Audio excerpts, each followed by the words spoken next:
Treneri, tai ką, netrukus prasidės pasiruošimo stovykla pasaulio čempionatui. Gal galit šiek tiek papasakoti, kokia ta stovykla laukia ir kas bus akcentuojama rinktiniai? Taip, stovykla prasidės čempionatui Lenkijoje, susirinksim visi ir principai tie patys, priminti žaidėjams, kokia mūsų sistema, nes iš principo visi jie jau žino tą sistemą ir žaidė yra rinktinėse. Tai tiesiog pasiruošimo etapas, kad visi vėl prisimintų kiekvienas savo žaidimo rolę ir tiek. Ar sudarinėjant rinktinės sudėtį kilo kažkokių abejonių galbūt dėl žaidėjų atvykimo, suderinimo tarp klubų ir ar pavyko ją sukomplektuoti maksimaliai, kaip ir norėjot su treneriais?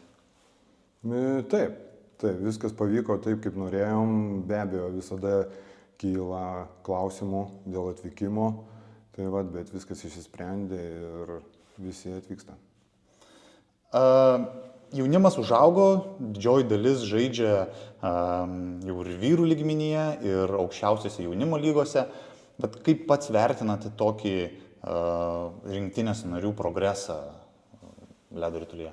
Tai vertinu labai gerai, tai parodo, kad mūsų jaunimas tobulėja ir jie siekia aukščiausių tikslų ir tai yra super matyti, kad žaidžia aukščiausiose ir jaunimo lygose, jau yra, kas žaidžia vyrų lygmenį, tai yra fantastika.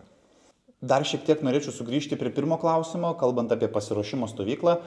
Ar joje yra numatytos draugiškos rungtynės, kiek jų ir kaip čia bus?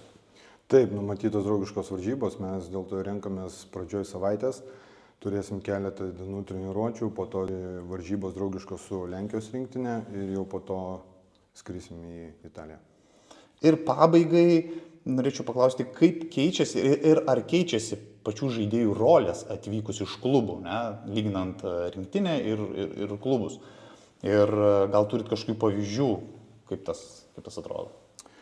Be abejo, kad manau keičiasi, todėl kad kiekvienas savo klube turi tam tikrą rolę, bet kada atvažiuoja į rinktinė turi savo sistemą, tą, kad treneris numatęs kiekvienam žaidėjui ir kažkuriem žaidėjams gali sutapti tos rolės, kažkuriem tai keistis, bet čia jau žaidėjai turi prisitaikyti, nes tai yra rinktinė ir visi atvažiuoja žaisti pagal vyriausio trenerio planą. Tai ačiū ir palinkėsiu sėkmės. Dėkui.